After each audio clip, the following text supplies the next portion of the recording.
इस हवाले से भी इत्तेफाक राय सामने आया है। इस्लामाबाद में ये खुसूसी कमेटी का इजलास हुआ जो जिसको चेयर किया सैयद खुर्शीद शाह ने, और इस हवाले से एंकर पर्सन जुल्करनैन हमारे साथ मौजूद हैं। उनकी माहिराना राय इस हवाले से जानते हैं। जुल्करनैन, पार्लियामेंट की खुसूसी कमेटी ने 26वीं आइनी तरमीम के मुसव्वदे की मंजूरी दे दी है और वो जो मुसव्वदा है कल काबीना में पेश भी कर दिया जाएगा, क्या कहेंगे इस हवाले से? जी जी बिल्कुल। देखें, आज जो सुप्रीम कोर्ट ने सेकंड क्लैरिफिकेशन दी है कि रिजर्व सीट जो है पीटीआई को मिलनी चाहिए, और साथ ही पीटीआई का वजूद भी पार्लियामेंट में माना जाए। इलेक्शन कमीशन को जब ये उन्होंने क्लैरिफिकेशन दे दी तो इलेक्शन कमीशन के पास तो शायद चारा नहीं है और शायद टाइम भी नहीं है, और ना ही गवर्नमेंट के पास टाइम है। तो इसके तनाजुर में अब गवर्नमेंट को हर सूरत में 25 अक्टूबर से पहले पहले काजी फैज ईसा की रिटायरमेंट से पहले पहले ये तरमीम असम्बली में पेश करनी है और पास करवानी है, क्योंकि अगर ये पास नहीं करवा पाते 25 से पहले तो देखें इलेक्शन कमीशन तो इस जो सुप्रीम कोर्ट के 8 मेंबर बेंच का डिसीजन है इसको ज्यादा से ज्यादा 25 तक ही डिले कर सकता है। उसके बाद कंटेम्प्ट ऑफ कोर्ट की तलवार इसके सर पे लटकेगी जी। तो गवर्नमेंट को भी जाहिर है आज की सुप्रीम कोर्ट की सेकंड क्लैरिफिकेशन के बाद पूरे कान हुए हैं, और ये इसके बाद ये डेवलपमेंट को आप इसके साथ जोड़ के देखें तो आपको सारा सीन समझ आएगा।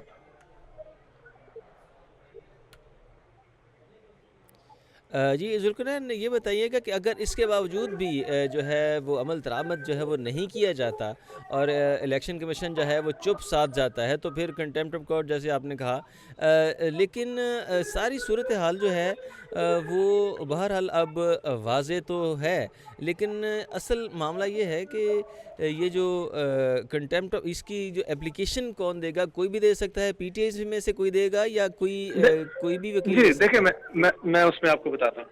इसमें देखें कि पहले तो गवर्नमेंट के पास जो सबसे बड़ा चैलेंज था कि वो मौलाना फजल रहमान साहब को ऑन बोर्ड करें जी। जो भी आईनी पैकेज लेके आ रहे हैं वो उस पर पूरी कंसेंसस डेवलप करके तो वो टेबल करें। अगर सबसे बेहतर यही होता कि पीटीआई अगर इसमें आ जाती तो फिर तो सुप्रीम कोर्ट के डिसीजन का कोई इतना जो है जो सेकंड क्लैरिफिकेशन डिसीजन तो ये 12 जुलाई को ऑलरेडी आ चुका हुआ है रिजर्व सीट के ऊपर, वो उसका कोई इतना इम्पैक्ट नहीं होना था। लेकिन चूंकि पीटीआई इसमें ऑन बोर्ड नहीं है और गवर्नमेंट के पास रिक्वायर्ड नंबर भी नहीं है, रिक्वायर्ड नंबर दो तरह से बनते हैं, एक तो जेयूएफ साथ दे, बीएनपी मैंगल साथ दे और उसके अलावा कुछ लोटे बनाए जाएं। लेकिन तो अभी कुछ ही देर पहले जो है वो बिलावल भुट्टो जो है वो पार्लिमानी पार्टी से खिताब कर रहे थे और उन्होंने कहा कि हमारा जो है इन्हीं तरमीम पर इत्तेफाक हो गया है, तो उनकी बॉडी लैंग्वेज ये कह रही थी कि शायद उन्होंने नंबर पूरे कर लिए।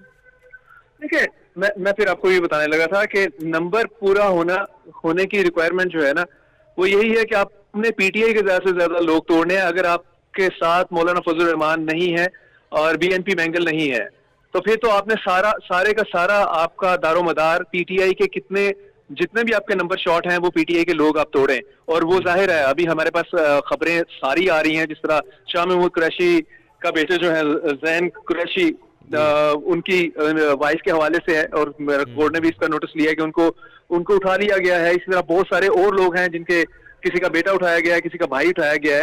तो एमएनएस के और इवन सेनेटर्स के ये खबरें तो आ रही हैं, मुसलसल आ रही हैं। तो इसका इन खबरों से तो यही लगता है गवर्नमेंट अपना सारा जोर इस पे लगा रही है अलेजिडली कि ज्यादा से ज्यादा लोगों को प्रेशर में ला के पीटीआई की तो इस कॉन्स्टिट्यूशनल अमेंडमेंट जो है इसके लिए वो वोट करें।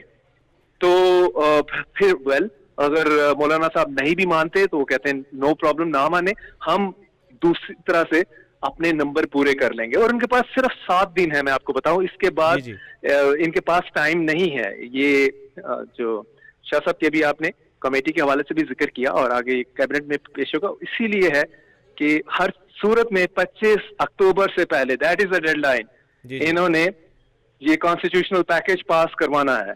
That is the key.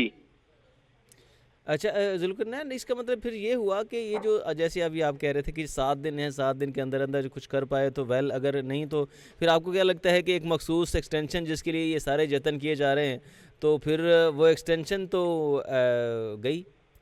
देखिए, मुश्किल हो जाएगा ना, सारा कुछ मुश्किल हो जाएगा। अगर 25 तक काजी साहब रिटायर हो जाते हैं और ये कॉन्स्टिट्यूशनल आईनी पैकेज जो है वो पास भी नहीं होता तो उसके बाद सबसे मेन चीज तो यही है कि ये रिजर्व सीट्स ये पीटीआई को चली जाएंगी, पीटीआई अपने नाम के साथ पार्लियामेंट में होगी। अभी तो वो सुन्नी इत्तेहाद काउंसिल के प्लेटफॉर्म के ऊपर है ना, उसके बैनर तले वो अपनी पॉलिटिक्स कर रहे हैं। पार्लिमानी पॉलिटिक्स की बात कर रहा हूं मैं। तो अगर ये पास नहीं करवा पाते 25 तक, तो उसके बाद इलेक्शन कमीशन को भी जो अभी लिवरेज मिला हुआ है उसके पास वो लिवरेज नहीं रहेगा। जी। क्योंकि सेकंड एक्सप्लेनेशन के सुप्रीम कोर्ट के 8 मेंबर बेंच की ये बहुत बड़ी बात है। तीसरी एक्सप्लेनेशन नहीं देनी उन्होंने इसके बाद उन्होंने कंटेम्प्ट लगानी है। और कंटेम्प्ट लगनी है कंटेम्प्ट इलेक्शन कमीशन के ऊपर। वेल अभी तो उनको जाहिर है कि सुप्रीम कोर्ट का ओवरऑल जो सारा सीन है तो उसको उस पर भी इतना ब्लंट मैं नहीं बात कर सकता कि उन्हें तो कंटेम्प्ट लगे ना तो साढ़े से लग जाए।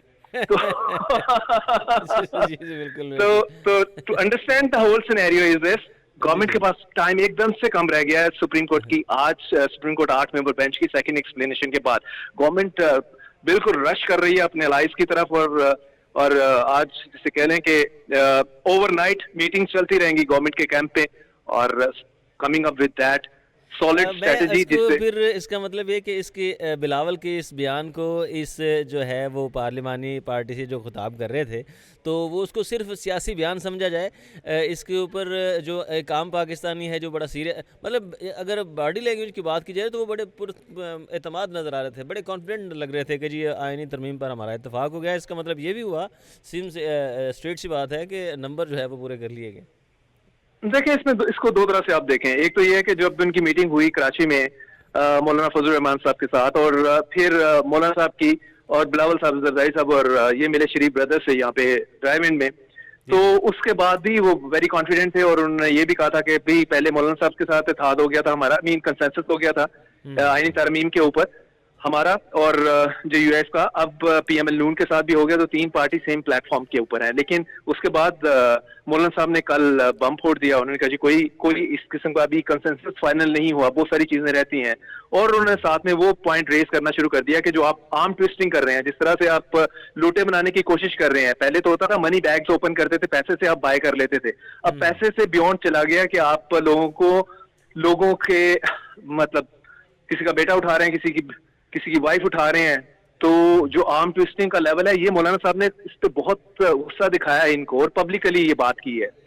तो गवर्नमेंट बड़ी ही मैं कहूंगा डिफेंसिव पोजीशन पे तो नहीं आई, लेकिन ऑकवर्ड पोजीशन गवर्नमेंट की हो गई है सारे उसमें। तो वेल अगर वो इस पे गवर्नमेंट लोटा बना के ही अपने नंबर पूरा कर रही है तो मोरल ग्राउंड तो गवर्नमेंट के पास कुछ भी नहीं रह जाएगी। और वेल आज अगर ये पास करवा भी लेते हैं तो लेकिन आगे चल के चीजें मुश्किल होंगी, क्योंकि सबको पता लगेगा कि आर्म ट्विस्टिंग से आपने ये जो वोट है अपनी तरफ लिए हैं पीटीआई से, तो ये भी एक मसला रहेगा आगे चल के। वक्ती तौर पे तो आप स्टेबल रहेंगे, लेकिन बिल्कुल मॉरल की लॉन्ग टर्म मुश्किल होगा। वैल्यू की बात की, मॉरल कंडीशन तो खैर इस सारी हुकूमत की कोई नहीं है, जैसे अगर मैं अपनी राय दूं तो बहरहाल, लेकिन बहरहाल सूरत हाल तो वही है कि अभी उस तरफ से भी ये सारी सूरत हाल सामने आ रही है, बयानात सामने आ रहे हैं। लेकिन बहरहाल अब जो है सूरत हाल इस तरह से है कि खुर्शीद शाह की ज़ेर सदारत जो है वो पार्लियामेंट की खुसूसी कमेटी का इजलास कुछ ही देर पहले ख़त्म हुआ है और इसमें आइनी मुसव्वदी की जो है वो मंजूरी दी गई है और जो कल जो है इसमें काबीना में ज़ाहिर पेश कर दिया जाएगा। इसकी ये जो मुमकिन नताइज क्या आ सकते हैं, इसके हवाले से ज़रा प्रोटेक्ट कर दीजिएगा। देखिए एक तो ये चीज है कि अभी तक ये जो आईनी मसवदा है ये पूरी तरह पब्लिक आई के सामने नहीं है। नहीं पता तमाम पॉलिटिकल प्लेयर्स को भी कि इन एक्चुअल जो है जो कैबिनेट में सामने आएगा और फिर पार्लियामेंट में आएगा, वो अभी तक उस मसवदा या वो ड्राफ्ट में है क्या। बहुत सारी चीजें इससे पहले मुख्तलिफ ड्राफ्ट आते रहे हैं, हम भी मीडिया में उसको डिस्कस करते रहे हैं, लेकिन स्टिल हम नहीं श्योर हैं, कॉन्फिडेंट नहीं है कि जो ड्राफ्ट अब फाइनल हुआ है उसमें जो ऑलरेडी ड्राफ्ट जो इसमें अवेलेबल थे मीडिया को भी या बाकी पॉलिटिकल पार्टीज को थी, उसमें से क्या चीज ली गई है, कितना चंक उसमें दो फाइनल ड्राफ्ट में आया है। और बाकी फिर वही बात आ जाएगी इसमें। इस गवर्नमेंट अगर मौलाना साहब को नहीं ऑन बोर्ड कर पाती अच्छा, अगर बीएनपी गवर्नमेंट मेंगल जब को भी दी। मौलाना साहब को अगर ऑन बोर्ड नहीं कर पाती तो बाकी जो छोटी मोटी पार्टियां हैं उनको अगर साथ मिला ले गवर्नमेंट तो क्या उनके नंबर पूरे हो जाएंगे? देखिए बाकी तो साथ ही हैं, सिर्फ दो ही है इनका मसला है ना, जेयूएफ का और बीएनपी मेंगल का। जी ये जी। दोनों साथ में नहीं होती, और पीटीआई के लोटे अगर फॉर एग्जांपल उस गिवन डे जिस दिन वोटिंग है, अगर अगर आपने कोई 18 के करीब, 17-18 के करीब आपने लोटे बनाने हैं पीटीआई के, और उस दिन हम्म। आपको 2 शॉट हो गए या हम्म, 3 शॉट हो गए लोटे, जी तो तो फिर तो आप क्या करेंगे? ये भी एक बड़ा वो है। और दूसरी तरफ से फिर पीटीआई वो तो अपने तौर मजबूरन पे एक टर्म यूज करनी पड़ेगी जो शेर अफजल मरवत करते हैं लेकिन हम यहाँ नहीं कर सकते। नहीं, वो पॉसिबिलिटी हो सकती है। पीटीआई अपनी तरफ से कोशिश कर रही है कि अपने सारे बंदे अंडरग्राउंड करे। जी लेकिन लेकिन उसके बावजूद हमने माजी में यही देखा है, जिनके पास सही माने में पावर होती है, वो जो भी कुछ करवाना चाह रहे होते हैं वो हो जाता है। इसका तो हमने माजी में यही देखा है। Going by that past record of Pakistan, तो मुझे तो लगता यही है कि गवर्नमेंट कामयाब हो जाएगी, क्योंकि गवर्नमेंट को जिनकी सपोर्ट है उन्होंने इनको कामयाब करवा ही लेना है। हम्म।